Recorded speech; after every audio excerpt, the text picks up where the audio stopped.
할렐루야. 그동안 잘 지냈습니까? 우리 한 목사님 찬양을 들으니까 저는 이 고음 불가입니다. 그래서 참 이 높은 음에 올라간다는 것은 하나님의 특별한 은혜입니다. 제가 어디 가서 사회를 보는데 이 선곡을 잘못했어요. 은혜 구한 내게 은혜의 주님. 여러분 아시다시피 이 찬양이 얼마나 곡이 높은지 몰라요. 목에 막 핏대를 세워야 올라가는 그런 찬양입니다. 그래서 제가 아시다시피 내가 고음 불가니까 그 예배를 인도하다가 찬송 때문에 나중에 마치고 내려오니까 친구 목사가 다시는 여목사는 사회하지 말아라, 그런 아주 그 상처에 큰 상처받는 그런 말을 제가 듣고 오늘 우리 한 목사님 찬양이 이렇게 높은 음으로 이렇게 다스리고 올라간다는 것은 다시 한번 우리 하나님 주신 은혜다, 그런 생각을 하게 됩니다. 때로 이렇게 올라가는 사람도 있고 못 올라가는 사람도 있고 그래야 공평하지요. 제가 가나안교회 설교 갑니다 그랬더니 저를 잘 아는 목사님이 이렇게 말해, 여목사 얼굴 좀 환하게 웃으며 설교해라 그러더라고요. 제가 어디가 좀 환하게 웃으며 하는데 한번 내가 그분하고 예배를 인도하면서 아주 경직되고 그리고 또 이렇게 아주 그냥 그 어색한 중에 예배를 드렸나 봐요. 사람이요 이게 잘하는 걸 보면 여목사는 어디 가도 설교를 잘한다 그러는데, 제가 아주 불편하고 어색하고 그리고 또 이렇게 부자연스럽게 했던 그 기억을 가진 분은 저 어디 물가에 내놓은 아이처럼 걱정되고 염려가 되나 봐요. 그래서 여목사 환히 웃으면서 설교해라 그러길래 저도 한번 웃어보려고요. 할렐루야. 이게 참 억지로 안 되는 기라. 그래도 하나님 은혜가 임할 줄 믿습니다. 그래서 하나님께서 오늘 또 우리를 사랑하시고 붙들어 주시고 코로나가 풀렸다는데 아직도 이렇게 마스크를 쓰고 있는 거 보니까 코로나의 현장을 보는 것 같습니다. 그래서 저는 아직도 하나님 은혜를 주셔서 6월절에 은혜가 임했어요. 6월절에 은혜. 이 코로나 바이러스가 오다가 놀래가지고 뛰어넘어서 패스 오버. 6월절에 은혜가 저에게 있어서 3차를 아래 맞았는데 이거 괜히 맞았다 싶은 생각이 들지만은 우리 아들이 필리핀에 있는데 필리핀에 가려면 이거 맞아야 될 것 같아가 맞았습니다. 맞았는데 사랑하는 여러분, 하루하루 사는 동안에 건강에 유의하시기 바랍니다. 어젯밤에 그 유명한 한국의 여배우 강수연이죠. 이분이 심정지 상태에서 발견됐어요. 우리가 그분 소식을 매일 듣는 건 아니지만 우리가 다 아는 분 아닙니까? 아직도 55밖에 안 됐는데 젊잖아요. 그런데 심정지 상태에 발견되어서 이걸 뭐 수술해야 되나 말해야 되나 이런 상황에 있나 봐요. 사람의 생명이 멀쩡한 것 같아도 한순간에 무너지고, 저는요 지난 주간에 장례를 몇 군데 갔다 왔어요. 이 초상집에 가면은 늘 느끼는 게 늘 한결같아요. 나도 저렇게 되는구나, 나도 저 자리에 누울 수 있구나. 저게 남 얘기가 아니고 저 얘기예요. 저 사람의 죽음의 얘기가 아니라 저의 죽음의 이야기라는 거예요. 저 사람의 현실이 아니라 저의 현실이 될 수 있는 거지요. 그러니까 여러분, 우리가 어떤 자리든 어떤 상황이든 어떤 공간이든 누구를 만나든 간에 하나님의 은혜로 나를 바라보고 형편과 처지 가운데 이 순간에도 내게 생명 주시고 건강 주신 하나님의 은혜를 찬양하시는 저와 여러분 되기를 주의 이름으로 축원합니다. 할렐루야, 할렐루야. 1953년에 소련의 독재자 스탈린이 죽었어요. 스탈린, 여러분 유명한 사람이죠. 이 사람이 죽고 나니까 그를 이어서 권력을 잡은 사람이 후르시초프라는 사람인데, 이 사람이요 이 독재자 스탈린을 갖다가 격하하기 위하여 무슨 일을 했느냐 하면은 스탈린의 묘까지 파버렸어요. 자, 우리도 이제 곧 5월 10일이면 새로운 정권이 들어옵니다.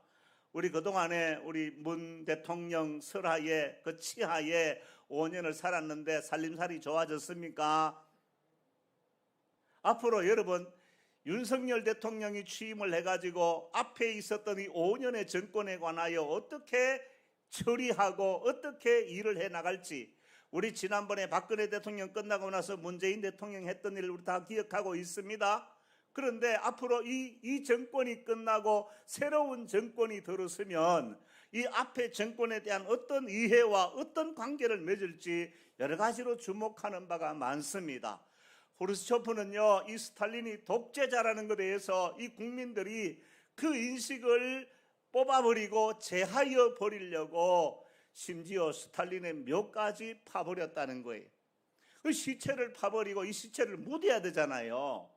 그래서 어느 나라에 갔다 우리 이 소련 안에는 묻고 싶지 않아 가지고 미국에 요청을 했어요.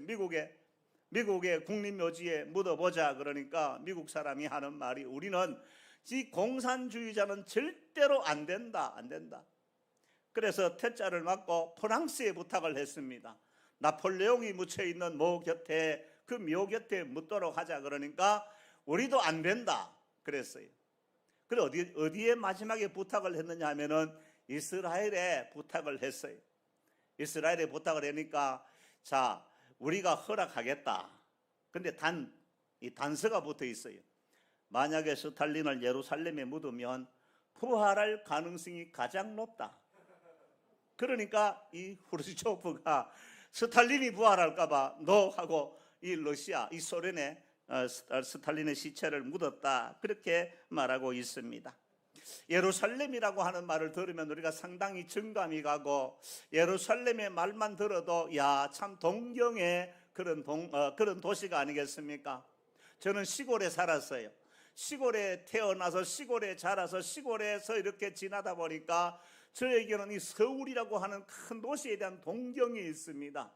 그래서 저희는 그 당시에 우리 주변에 가장 큰 도시가 대구인데, 대구 한번 나가보는 게 소원이고 꿈이었어요. 그래서 1970 몇 년 어간에 우리 동네에 전기도 오는데 전기 가설비를 내가 뺏은 게 아니지, 슬쩍 해가지고 대구로 갔어요. 대구로 달성공원 옆으로 돌다가 달성경찰서, 달성파출소 그 경찰한테 붙들려가 다시 집으로 돌아왔습니다만은, 좌우간 이게 시골에 살면 이 동경이 동경. 서울이 어떨까? 대구도 엄청났는데 서울이면 과연 어떨까? 서울에 대한 동경이 어릴 적에 많이 갖고 있었습니다. 그래서 여러분, 부산에서 오는 그 완행열차가, 비둘기 완행열차가 있었는데, 아마 부산에서 한번 8시나 그 정도에 출발하면 서울 용산역에 떨어지는 게 아마 새벽에 5시나 6시쯤 떨어져요. 그래서 저희는 뭐 외관이라는 곳에서 타고 이렇게 서울 올라오면은 그 밤새 서울 오는 그 열차에서, 서울에 가면 나를 아무도 반겨줄 사람 없고 알아주는 사람 없어도 나 이 촌놈이 서울 간다, 이해가 안 되시나 봐. 여러분 다 서울 나가지고, 서울에서 태어나 서울 특별 시민이 돼가지고 모르시는데, 여러분 그 마음 여러분 아시나요? 나 이제 서울 올라간다. 서울에 가면 아무도 아는 사람 없어도, 반겨주는 사람 없어도 나는 서울 간다. 그 포부, 그 기쁨이요 굉장히 컸습니다. 목사가 되고 나서 여러분 가장 가보고 싶은 도시가 예루살렘이에요. 예루살렘. 저희 시차례에서, 제가 섬기는 시차례에서 목사님들 좀 도와주고 보태주고 해가지고 성지 순례를 갔어요. 그래서 우리가 가서 보니까 뭐 요르단으로 들어가서 이집트로 들어가서, 그리고 그 요르단으로 거쳐서 다시 이렇게 왕의 대로를 거쳐가 그 갈릴리 지방, 그리고 예루살렘에 내려오면서부터 보니까 이게 예루살렘, 이스라엘에 한번 왔다는 이 자체만으로도 이게 너무 흥분이 되고, 야, 성경에서 말하는 예루살렘이 여기구나.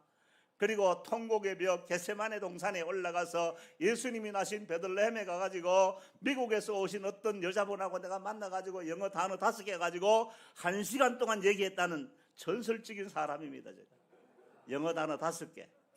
제가 막 뭐라고 하는데, 그 당시 대학 신학교 영어 교수가 갔는데 이분은 말 한마디도 못 붙여요. 근데 저는요 뭐라고 그분이 세례 받던, 나는 뭐 영어 단어 몇 개 알겠습니까만은 여목사를 보니까 영어 단어 5개 가지고 1시간 동안 뭔가 주물주물하고 있대. 여러분 제가 그런 사람이에요. 그 단지 예루살렘에 왔구나. 예수님이 사역하셨던 곳에 예루살렘에 왔구나. 아, 너무너무 감격스럽고 좋았어요. 근데 오늘 이 말씀을 여러분 보시기 바랍니다. 이 예루살렘의 예루살렘의 의미가 뭐예요? 평화의 도시입니다. 평화의 도시. 근데 여러분, 우리가 좀 아이러니하게 역설적이게 평 말이에요. 우리가 사랑의 교회, 여러분 그 교회를 지칭하는 건 아닙니다만은 이름을 사랑의 교회라고 지었는데 참 사랑이 있어야 안 됩니까? 할렐루야. 그런데 역설적이게도 사랑의 교회에서 분쟁이 일어나고 싸우고, 지금도 여러분 서초동의 사랑의 교회는 두 군데서 예배드려요. 사랑 말하면은 그냥 우리 서로 합치자, 그리고 합쳐서 예배드리면 되잖아요. 아멘. 그리고 사이가 안 맞으면 아브라함처럼 네가 좌하면 나는 우하고 네가 우하면 난 좌하겠다, 그래서 원하는 거 턱 주고 이래 딱 그냥 분립해 주면 되는데, 그거 안 해준다고 막 싸우고 박이 터지게 그냥 소송하고 재판하고 그러잖아요. 여러분, 그래서 이름을 잘 지어야 됩니다. 잘 지어야 돼요. 사랑이라는 이름을 우리가 짓는다면 그 사람이 사랑으로 세상을 살고 사랑으로 세상을 정복시키고 사랑이라는 그 이름에 맞게끔 그렇게 살아야 되는데, 사람이기 때문에 그렇지 못하잖아요. 믿음의 교회를 짓습니다. 믿음의 교회, 얼마나 좋은 이름입니까? 그런데 믿음이 그 교회에 있어야 하는데 믿음이 있느냐? 여러분, 우리가 지난 한 3년 동안 코로나를 지내왔습니다. 뭐 제가 확실히 내가 본 것도 아니고 찾아본 것도 아니고, 대개 그 학자들이 또 연구하는 통계학자들이 말하기를 서울에 있는 지하교회들은 거의 문 닫았을 것이다.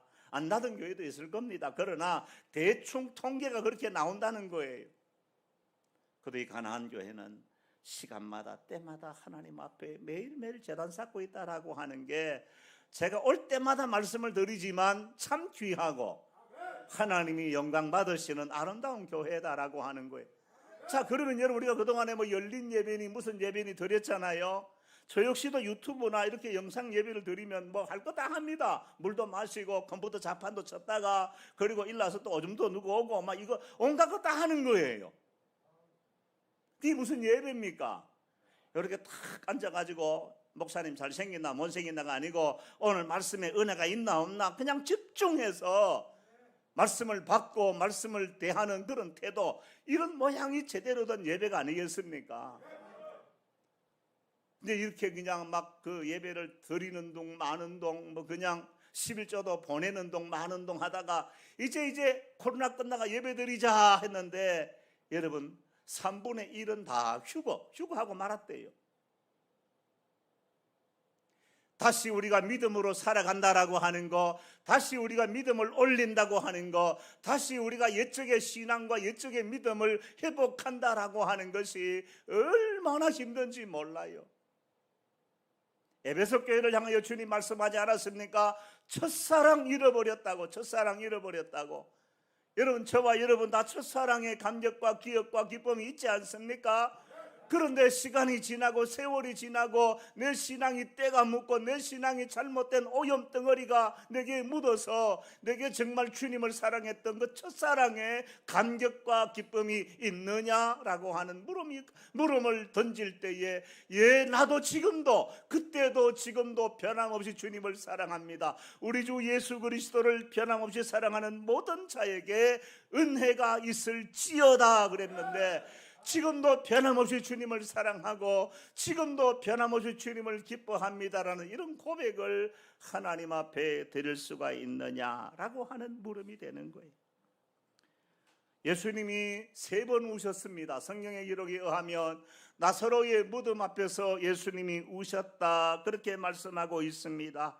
예루살렘 성을 보시고 우셨다, 그렇게 말하고 있어요. 십자가 앞두시고 겟세마네 동산에서 밤새워 우시고 우셨다고 그렇게 말씀하고 있어요. 예수님의 우심이 여러 의미가 있지 않습니까? 나사로에게, 그 병들어서 죽은 그 나사로에 대한 사랑과 연민과 그 애틋한 마음으로 그를 향하는 주님의 마음을 읽을 수가 있겠고, 이 예루살렘을 향하여 예수님이 우셨다라고 하는 것은 참으로 많은 걸 생각하게 됩니다. 이 예루살렘이 머지않아 로마의 공격을 받아서 로마 장군 티토가 지휘하는 군대에 그 말발굽에 짓밟히고, 그리고 사람들이 죽어나갈 것을 생각해 보니까 예수님은 우실 수밖에 없는 거예요. 우리는 지금 우크라이나에 그야말로 지금 매일 뉴스가 어떤 겁니까? 어느 도시에 시체가 몇백 구 드러났다더라. 어느 도시에 제가 어제 NHK를 다큐멘터리를 내가 뭐 일본어를 알아서 보는 건 아닙니다만은 흘러가는 내용을 쭉 보니까 그 우크라이나 어느 도시에 사람들을 뒤로 다 묶어놔 놓고 다 거기서 총살을 했는지 죽은 시신들이 쫙 줄 서 있는 걸 보았어요. 여러분, 똑같은 이 지구촌에 살고 있으면서 어느 동네는, 어느 나라는, 어느 도시는 지금도 총에 맞아 죽어가고 시신들이 썩어서 제철소에, 그리고 그 러시아의 공격을 받고 있고 거기서 항전하고 있는 우크라이나의 군대 사람들은 말하기를 여기 수많은 사람들의 시체가 썩어서 죽어가고 있고 이곳을 우리는 지키고 있다라고 하는 이런 뉴스를 접할 때마다 여러분, 우리가 어떤 생각을 해야 됩니까? 대한민국에는 아직도 뭐 편안하다, 평안하다, 문제없다 그렇게 말할지 몰라요. 우크라이나의 국회의원이 한국에 왔습니다. 이분이 이렇게 말했어요. 러시아를 저지하지 못하면 우크라이나 다음에는 대한민국이라 그랬어요. 그 사람의 말이 얼마나 신빙성이 있는지 모르지만 우리도 그런 나라 될 수 있다 이 말이에요. 우리도 6.25를 거쳐가지고 6.25 때 수많은 사람들이 죽었습니다. 도시가 파괴되었습니다. 오늘도 제가 차를 몰고 이렇게 쭉 오면서 한강변, 강변 동네를 타고 이렇게 쭉 오는데 서울이 참 아름다워요. 오늘따라 미세먼지도 없고 화창하고 가을 날씨같이 이 한강변에 그 이렇게 쫙 늘어져 있는 이 스카이라인, 이 강남과 강북의 이 스카이라인을 보면서 야, 서울 아름다운 도시다. 오세훈은 나이도 동갑인데 이 사람은 서울시장하고 나는 말이야 이게 뭐 하느냐. 오바마도 나하고 동갑이거든. 어떤 사람이 책 표지 카바를 만들어 달라고 하는데 그 트럼프 대통령, 그 다음에 세계 유명한 사람 다 그 집어넣어 놓고 이 사람들하고 어떤 관계예요? 친구래. 무슨 친구요? 페이스북 친구래. 세상에. 그래 내가 또 다 만들어줬어요. 막 트럼프도 넣어주고 그 다음에 뭐 유명한 사람 다 넣어줘가지고 막 기분 좋아가지고 내가 뭐 페이스북의 친구인지 아닌지 알겠습니까만은 여러분, 이 아름다운 이 아름다운 서울을 보면서 여러분, 하나님이 이 성 지켜주지 아니하면 서울의 아파트 하나하나가 다 여러분도 우크라이나의 도시에 그 아름다운 아파트가 구멍이 뻥뻥 뚫리고 아파트가 무너져 있고 광주에 여러분 아파트 짓다가 무너진 거 봤잖아요. 그 현대에서 그걸 갖다가 다 무너뜨리고 새로 짓는답니다. 입주가 한 5년 6년 늦어진다는데 여러분, 이게 여러분 우리가 보지 않아서 그렇지 이런 폐허나 이런 무너짐이나 이런 망함이 여러분 우리와는 관계가 없다라고 말해서는 안 된다 하는 거예요. 하나님이 그래서 저와 여러분을 지켜주셔야 하듯이 이 서울을 하나님이 지켜주셔야 하고 저 밑에 수원도 하나님 지켜주셔야 되지. 수원요. 근데 사실은 따지고 보면요, 우리나라의 그 지정학적으로 보면 수원이 가장 위험한 도시 같아요. 왜? 오산에 미군 부대가 있잖아요. 그럼 서울 때리겠습니까? 수원 때리지, 오산 때리지. 그러면은 나 서울로 빨리 올라와야 되는데. 진 목사님 집 하나 만들어 주세요. 여기 방 하나 쓰면 되겠다. 여러분, 내가 어디 살든지 무엇을 하든지 어떤 상황이든지 간에 우리 하나님 붙들어 주시고 지켜주시고 역사하시고 인도해 주셔야 되는 거예요. 오늘 우리 예수님 뭐라고 말씀하고 있습니까? 예루살렘아 예루살렘아. 그런데 뒤에 나오는 말씀이 선지자들을 죽이고 네게 파송한 자들을 돌로 치는 자여. 이 평화의 도시에, 이 샬롬의 도시에 평화가 없고 하나님의 사랑이 없고 여기에 하나님이 보낸 선지자들을 죽였다 이 말이에요. 하나님이 파송한 많은 선지자들을, 주의 사람들을 여기서 죽였다라. 예레미야서를 보니까 예루살렘 여기서 예루살렘 저기까지 핏빛으로 물들었다 그런 말이 나오더라고. 나는 여러분 예레미야 애가를 봤습니다. 예레미야 애가서 1장 1절 이하에 보니까 이런 말씀이 나와요. 슬프다 이성이여, 본래는 거민이 많더니 이제는 어찌 그리 적막히 앉았는고. 본래는 열국 중에 크던 자가 이제는 과부같이 과부 같고, 본래는 열방 중에 공주되었던 자가 이제 조공거리는 자가 되었도다. 슬프다 슬프다. 이걸 예루살렘에 대하지 말고 슬프다 서울이요, 슬프다 수원이요, 이렇게 대비해 본다면 원래는 아름답고 원래는 화려하고 원래는 빛나던 도시였는데, 무너지고 회파하고 아름다운 공주 같았는데 이제 조공이나 드리는 그런 나라로 전락하고 말았다라고 하는 사실을 말씀하고 있는 거예요.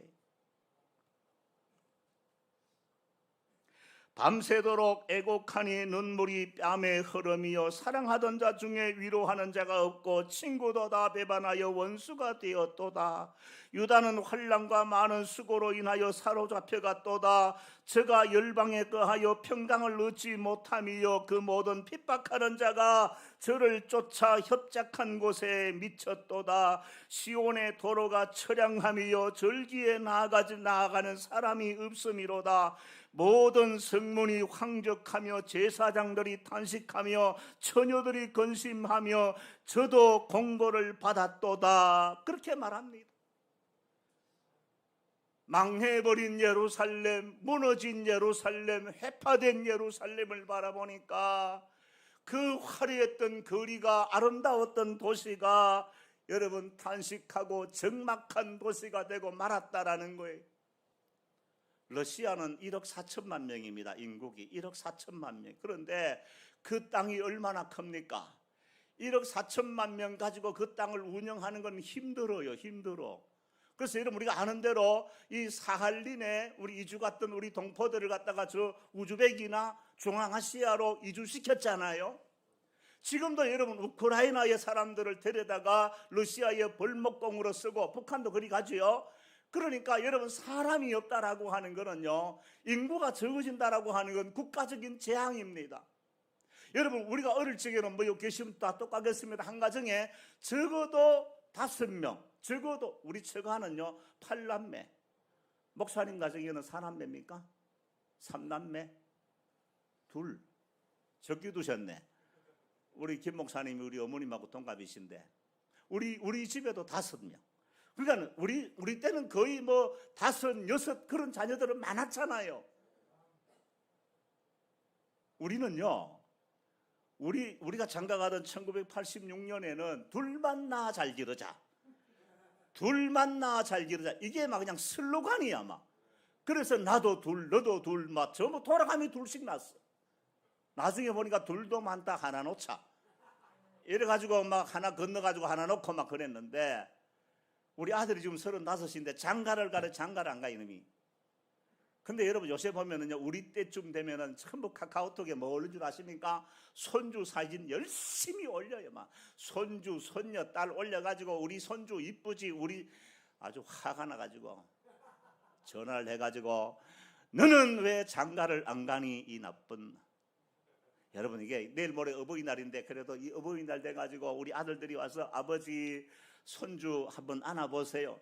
나하고 동갑인데 저 우충이 목사라고 있는데 그분은요 장가를 얼마나 빨리, 손녀가 지금 중학교 3학년이야. 이게 언제 꼭지를 딴 거예요 그러면. 이게 나도 그냥 그래 갔으면 충분히, 나도 빨리 가서 장가를. 그런데 우리 아들이 안 가니까 어떡하겠습니까? 그 친구 볼 때마다 부럽다 부럽다 부럽다. 할아버지나 손녀나 뭐 비슷하게 한 방에 누워 있으면 딸이 더 큰데 뭐. 할아버지는 이제 늙어가고. 여러분 우리가 다시 한번 돌아보게 되면 하나님이 이 땅에 여러분 인구가 우리 여러분 통계적으로 앞으로 없어질 시군들이 많다 그래요 우리나라에. 근데 제가 처가가 상주인데 가보니까 도시에서 이주해온 귀농하는 사람들이 많아지더라고요. 그래서 귀농하는 사람들에게 뭐도 주고 혜택을 많이 준대요. 돈도 주고 막 어떻게 해서라도. 사실은요 여기서 저기 가면 별로 뭐 꿔주는 거잖아, 꿔주는 거. 그러지 말고 그 자체 안에서 거기서 아이를 많이 놓고. 우리도 사는 데가 수원 도시입니다. 그런데 아이들 울음소리가 안 들릴 때가 많다니까.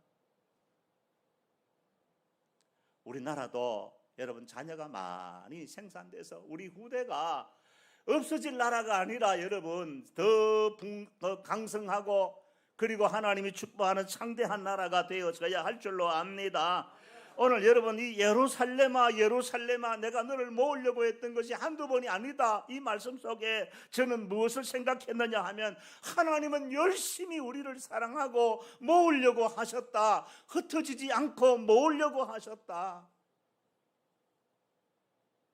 하나님을 떠나지 않고 하나님과 거리 두지 않고 하나님을 외면하지 않고 하나님 안에서 살도록 이걸 하나님이 모으려고 하나님이 애쓰고 애썼다 이 말이에요. 마태복음 23장 37절에 보니까 암탉이 그 새끼를 날개 아래 모음같이 내가 내 자녀를 모으려 한 일이 몇 번이더냐 이 말이게 이렇게 말씀하고 계시는 거예요. 그러나 너희가 원하지 아니하였도다 그렇게 말하고 있어요. 하나님은 모으려고 하고 하나님은 안으로 넣으려고 하는데 그야말로 어깃장을 놓고 고집 피우고 그리고 강팍해져 가지고 우리가 이스라엘 백성들이 출애굽하여 광야 생활을 하는 거 우리가 알지 않습니까? 그 광야 생활을 보시게 되면 늘 백성들이 하나님 원망하고 불평하고 늘 하나님을 거역하고 대적하는 게 그들의 모습이에요. 하나님은 말씀합니다. 완악한 백성이다. 목이 곧은 백성이다. 그렇게 말하고 있어요. 저 자신도 보면 그래요. 하나님 안에서 믿음으로 목사인 자신도 말씀을 붙들고 말씀 안에서 하나님의 능력을 구하고 은혜를 구하고 그 안에서 미친 듯이 주님을 사랑하며 살아야 함에도 불구하고 그저 육적이고 세상적이고 그리고 자기 욕구를 찾아서 추구하며 살아가는 것 같아가지고 해지는 저녁이면 우울합니다. 우울해요. 내가 오늘도 하나님의 뜻대로 살지 못했구나. 하나님이 원하는 대로 살지 못했구나. 저희 교회는 예배를 드릴 때마다 찬송 부르고 기대표 기도 우리가 꼭 통성 기도합니다. 하나님 한 주간 우리 한 주간 돌아봅시다. 하나님 앞에 한 주간 돌아봅시다. 어떻게 살았습니까? 우리가 완전하지 못합니다. 온전치 못합니다. 우리가 완악했습니다. 우리가 범죄했습니다. 우리가 잘못 살았습니다. 우리에게 허물이 많습니다. 하나님 우리 죄를 용서해 달라고 죄를 회개하고 고백하는 시간을 꼭 갖습니다. 그렇다고 그들이 나한테 뭐 고해성사하라 이 말 아니에요. 하나님께 부르짖자 이 말이에요. 하나님께 우리의 마음을 통하자 이 말이에요. 하나님께 우리 속을 내어놓자 이 말이에요. 하나님은 모으려고 하는데 거역하고 완악하고 목이 곧은 백성이라 끊임없이 하나님을 원망하고 하나님을 거역하고 불순종하고 오죽했으면 순종하는 것이 여러분 제사, 순종하는 것 제사보다 낫다고 사무엘 선지자는 말하고 있지 않습니까? 우리가 이렇게 하나님 앞에 영적으로 하나님의 은혜의 그늘 아래 들어온다라는 게 여러분 거기 들어가면 은혜요 은혜 거기 들어가면 생명이요 생명 거기 들어가면 하나님 주시는 부여가 있다 이 말이에요. 너희는 내게 와라 내게 와라. 나는 너희의 목자다 나는 너희에게 선한 목자다 내게 오면 꼴을 먹고 마시고 부유하고 풍성함을 누리게 될 것이다. 근데 뭐 세상에 뭐 그렇게 좋은 것이 있는 것처럼 막 거기에 초점을 모으고 거리를 향해 달려가고. 어릴 적에 우리 아이를 데리고 교회에서 나와가지고 그 동네 어거리를 향해 갔어요. 근데 여러분 웃기는 게 아빠의 손을 잡고 가면 편하고 좋잖아요. 근데 이 녀석이 조금 가다가 내 손을 확 놓고 혼자 막 달려가는 거야. 내가 이제 더 봤어. 몇 발자국 움직이지 않아가지고 아빠 하고 울더라고. 근데 지금은 나이가 35대니까 지 맘대로 가, 지 맘대로. 자기 마음대로. 아버지한테 묻습니까? 아버지 찾습니까? 야, 나이 들었다고, 지도 컸다고. 지도 컸다고 말이야. 날 보고 아는 척도 안 하고 말이야. 여러분 우리가 다윗을 보시게 되면은 여러분 그 다윗의 태도가 어때요? 늘 하나님께 묻습니다. 하나님께 늘 기도해요. 하나님. 여러분 우리가 아는 대로 다윗은 전쟁에 능한 사람 아닙니까? 전쟁에 아주 능한 사람이요. 그러니까 뭐 전략이나 뭐 작전을 꾸미는데 아주 뛰어나고 탁월한 사람이에요. 그런데도 하나님, 오늘 이 전쟁은 어떻게 하리까? 올라가리까 말리까 치리까 돌아가리까 어떻게 하리까? 뭐 샘을 팔까요? 뭐 어떻게 할까요? 다 하나님께 묻자와 가로되 여호와께 물어 가로되. 몰라서 물었습니까? 경험이 없어서 물었습니까? 요즘은요 이런 생각이 들어요.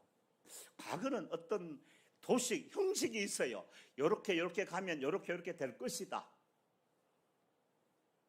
자기가 하나님 앞에 또 사람 앞에 잘못했으면 내가 잘못했습니다라고 고개를 숙이고 그리고 자기 죄를 고백할 것으로 여겨질 것이다. 그렇게 여겨지는데 요즘 어때요?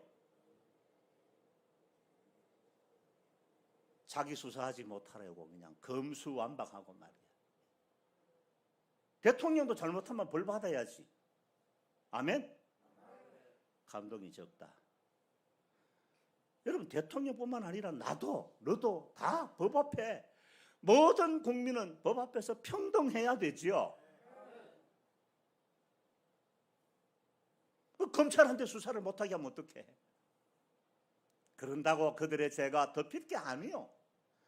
하나님은 우리를 너무 잘 아시기 때문에 그래서 여러분 우리가 의로운 척 할 필요가 없어요. 너무 깨끗한 척 할 필요가 없어요. 왜? 우리는 죄인 중에 괴수고 우리가 의인은 없나니 하나도 없고 모든 사람이 죄를 범하였음에 하나님의 영광에 이르지 못한다고 말했기 때문에 나도 너도 우리 모두가 다 하나님 앞에 죄인이요. 아멘. 죄인이 뭐 잘난 체 합니까? 죄인이 뭐 의로운 척 합니까? 죄인이 뭐 깨끗한 척 합니까? 하나님 앞에 죄인이.